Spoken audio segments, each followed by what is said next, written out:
Hi, എല്ലാവർക്കും സ്വാഗതം നമ്മുടെ ഗോഡിഷനിലേക്ക് സ്വാഗതം. ഇന്ന് അന്താരാഷ്ട്ര കുടുംബദിനമാണ്. അതുകൊണ്ട് 2 വാക്ക് പറയണമെന്ന് വിചാരിക്കുന്നു. അതെ, സമയം കിട്ടിയിരുന്നില്ല. നമ്മൾ പുറത്തു പോയി ഇപ്പൊ എത്തിയിട്ടേ ഉള്ളൂ. അപ്പൊ എത്തി വന്ന് ചായയെല്ലാം കാച്ചി ഒരു ചായയെല്ലാം കുടിച്ച് പുറത്തുനിന്ന് കുറച്ച് സാധനങ്ങളെല്ലാം കുടുംബം എന്ന് പറഞ്ഞാൽ അതെ കൂടുമ്പോൾ ഇമ്പമുള്ളതാണ് കുടുംബം. അതാണ് പണ്ടത്തെ കുടുംബം.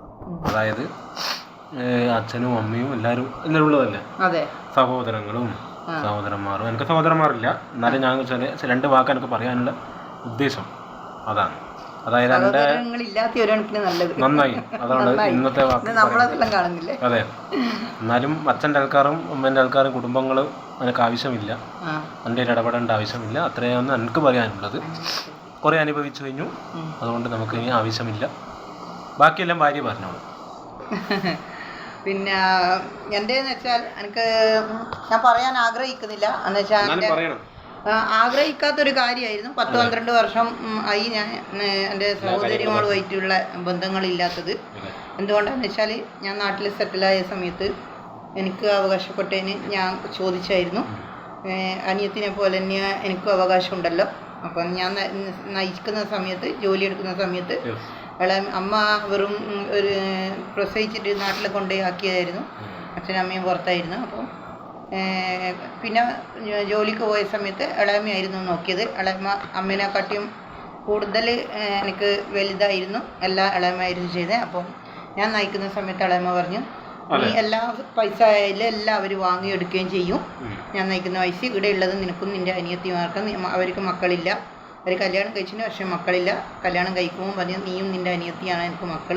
ചേച്ചീനെ 2 അമ്മേൻ്റെ അടുത്തായിരുന്നു. അവർ സർക്കസിലായിരുന്നു. അമ്മയായിട്ട് ഉള്ള ബന്ധം. ഞാനും അനിയത്തിയും നാട്ടിൽ വളർന്ന്.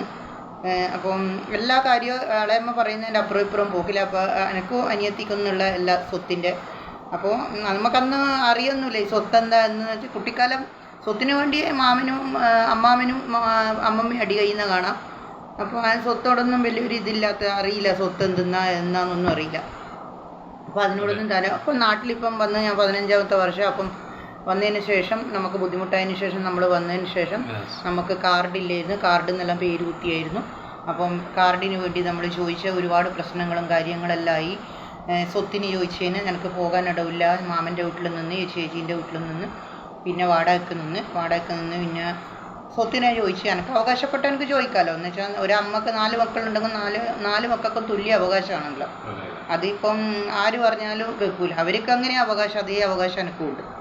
അപ്പോൾ അതിന് ചോദിച്ചുകൊണ്ട് കുറേ പ്രശ്നമായി. പിന്നെ ഒഴിവാക്കി 12 വർഷമായി. അനിയത്തിയായിട്ട് യാതൊരു അനിയത്തി അന്ന് തറവാടെല്ലാം പിടിച്ചെടുത്ത് യാതൊരു ബന്ധവുമില്ല. പിന്നെ ഇളയമ്മ മരിച്ച സമയത്ത് 7 വർഷമായിട്ടായി ഇളയമ്മ മരിച്ചിട്ട്.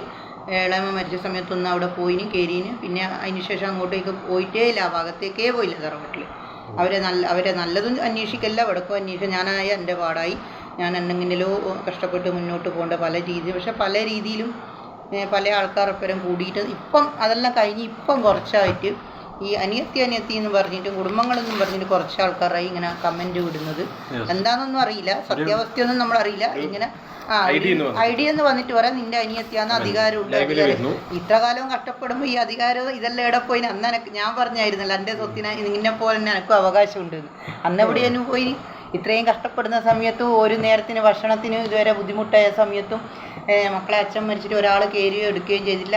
സ്വാഭാവികമായി ഒരു സ്ത്രീൻ്റെ, ഒരു കുടുംബത്തിലെ ഒരു കുട്ടീൻ്റെ ഭർത്താവ് മരിച്ചു കഴിഞ്ഞാൽ സ്വാഭാവികമായിട്ട് കുടുംബക്കാർ എന്താ ചെയ്യുക? അവൾ വാടകയ്ക്കാൻ നിൽക്കുന്ന 2 മക്കളുണ്ട്, പോകാനൊരിടവില്ല. അപ്പം ഭർത്താവ് മരിച്ചാൽ ആ എല്ലാ കുടുംബങ്ങളും കൂടി അവർക്ക് എന്തെങ്കിലും ചെയ്ത് കൊടുക്കേണ്ട ഒരു കടമ ഈ കുടുംബങ്ങൾക്കുണ്ട്. ഇതാരും കയറിയിട്ടില്ല, ആരും ചെയ്യാത്ത ബന്ധങ്ങൾ. ഇപ്പം എന്തിനാ ബന്ധം, സ്വന്തവും ബന്ധവും ഇന്നെല്ലാം പറഞ്ഞിട്ട് വന്നിന്. ഞാൻ നല്ല സമയത്തായിരിക്കുമ്പോൾ, എൻ്റെ അടുത്ത് കാശില്ല സമയത്ത് ഞാൻ എല്ലാവരെയും എൻ്റെ സന്തോഷത്തിൽ ഞാൻ എല്ലാവർക്കും ഞാൻ പങ്കുവെച്ച് അവർക്കും വേണ്ടുന്നത് കഴിയുന്നത് അത്രയും കഴിയുന്നതിനേക്കാളപ്പുറവും ഞാൻ ചെയ്തു കൊടുത്തിട്ടുണ്ട്. എന്നാൽ ഞാൻ സ്നേഹിച്ചിട്ടുണ്ട്.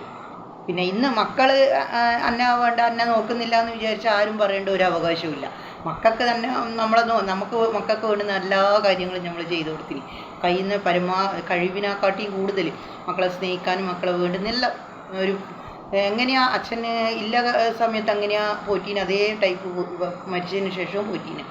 മക്കൾക്കൊരു കഴിവ് അച്ഛനില്ലാത്ത ഒരു കുറവും വരുത്തണ്ടെന്ന് വിചാരിച്ച് പറഞ്ഞു. അവർക്കത് മനസ്സിലാക്കാൻ കഴിവില്ല. എന്നെ നോക്കാന്നില്ലേ, നോക്കണ്ട, എനിക്കതിൽ ദുഃഖമൊന്നുമില്ല. നിങ്ങൾ പല പ്രായങ്ങളും പറയുന്നു കുടുംബം ഉണ്ടോ നിനക്ക്, എനിക്ക് കുടുംബം ആവശ്യമില്ല. ഒരു കുടുംബം നമുക്കെന്നും വേദന തരുന്നതാണെങ്കിൽ അത് കുടുംബ സഹോദരി ബന്ധമായാലും ഏറ്റവും ശക്തമായി ഇപ്പൊ ഇന്ന് ഡിവോഴ്സ് ചെയ്യാവുന്ന ഒരേ ഒരു ബന്ധം, അതിൽ നിന്നാണ് പിരിയാകാനാത്ത എല്ലാ ബന്ധങ്ങളും ഉണ്ടാകുന്നതെന്ന് മമ്മൂട്ടിന്റെ ഒരു വാക്ക് ഇന്നും പറഞ്ഞിട്ടുണ്ട്. ഏറ്റവും ശക്തമായി കാത്തു സൂക്ഷിക്കേണ്ട ബന്ധം ഇപ്പോഴത്തെ കുടുംബത്തിൽ ദാമ്പത്യമാണെന്ന് മമ്മൂട്ടി പറയുന്നുണ്ട്. എനിക്ക് നല്ല ജീവിതത്തിൽ ദൈവം എൻ്റെ നല്ലൊരു ഇതിൽ അനുഗ്രഹിച്ചിട്ട് എനിക്കൊരു നല്ലൊരു ഭർത്താവിനെ കിട്ടിയിട്ടുണ്ട്. അതെൻ്റെ നന്മ കൊണ്ടാണ് എനിക്ക് കിട്ടീന്. ആരും അസൂയപ്പെട്ടിട്ടോ കുശുമ്പ് പെട്ടിട്ടോ ഒരു കാര്യമില്ല അല്ലേ, എൻ്റെ നന്മ കൊണ്ടാണ് എനിക്ക് കിട്ടീന്. അതുകൊണ്ട് അപ്പോൾ എനിക്ക് മാറി ആരെയും നോക്കണ്ട. ഞാൻ സ്വന്തത്തിന് അന്ന് ഒഴിവാക്കിയത്. അതുകൊണ്ട് എൻ്റെ കാര്യത്തിൽ ആരും ഇടപെടേണ്ട ആവശ്യമില്ല. ഞാൻ എങ്ങനെയാ ജീവിച്ചിന് ഇതാക്കിനോ നിങ്ങൾക്ക് ഒന്നും പറയേണ്ട ആവശ്യം, അങ്ങനെ നിങ്ങൾക്ക് പറയാൻ ആവശ്യമുണ്ടെങ്കിൽ നിങ്ങൾ കുരച്ചുകൊണ്ട് നിന്നാൽ നമുക്ക് ഒരു പ്രശ്നമില്ല. എല്ലാവർക്കും ആണ് എനിക്ക് ആരും ഇപ്പൊ എൻ്റെ മക്കളെന്നെ നോക്കില്ല, എനിക്കൊരു വിഷമമുണ്ട്, ഉണ്ടായിട്ടുണ്ട് വിഷമം. ഇപ്പൊ എനിക്ക് യാതൊരു വിഷമമില്ല. ഓക്കെ, നമ്മൾ സന്തോഷമാണ്, നമ്മളെ ജീവിതത്തിൽ നമ്മൾ സന്തോഷമാണ്. നമ്മുടെ ദൈവം അനുഗ്രഹിച്ചിട്ട് നമുക്ക് എല്ലാം കൊണ്ടും നമ്മൾ ഇപ്പൊ സന്തോഷം. ആരെന്ത് കളിച്ചാലും നമുക്കൊരു പ്രശ്നമേ അല്ല അല്ലേ. ഓക്കെ, ഇത്രേ പറയാനുള്ളൂ. ഈ കുശുമ്പുള്ളാക്കും നല്ല ആൾക്കാരോട് പിന്നെ നല്ല ആൾക്കാരോട് ഒരു കാര്യം ഞങ്ങൾക്ക് ഇത്ര പറയാനുണ്ട്. ഇന്ന് ഞാൻ അനുഭവിക്കുന്ന വേദന നിങ്ങൾ സമ്പാദിക്കുന്ന സമയത്ത് നിങ്ങളെ മക്കൾക്കായിട്ടും സഹോദരന്മാർക്കായിട്ടും സഹോദരിമാർക്കായിട്ടും കണ്ടമാനം നിങ്ങൾ ചെലവാക്കാൻ പാടില്ല. ഇന്ന് നിങ്ങളടുത്ത് ഇല്ലോട് നാളെ നിങ്ങളടുത്ത് ഇല്ലെങ്കിൽ കരിയാമ്പില പോലെ ഇപ്പം നമ്മളെല്ലാം എടുത്തെറിഞ്ഞ പോലെ എറിയും. അതുകൊണ്ട് എന്നും നിങ്ങളെ കരുതിയിട്ട് മാത്രം നിങ്ങൾ ജീവിക്കുക. എന്തുകൊണ്ടത് ഒരുപാട് അനുഭവങ്ങൾ എനിക്ക് കിട്ടിയിട്ടുണ്ട്. പക്ഷെ എൻ്റെ നന്മ കൊണ്ടാണ് ഇന്ന് ഞങ്ങൾക്ക് ഒരു ജീവിതം നല്ലൊരു പങ്കാളിനെ കിട്ടി. അതുകൊണ്ട് ഇന്ന് ജീവിക്കുന്നു. അതുകൊണ്ട് എല്ലാവരും ഒരേ ഇത് അവനവനെ സൂക്ഷിച്ചിട്ടേ എന്തും ചെയ്യാൻ പാടുള്ളൂ. ഓക്കെ, ഇത്രയേ പറയാനുള്ളൂ. സന്തോഷം. അതെ.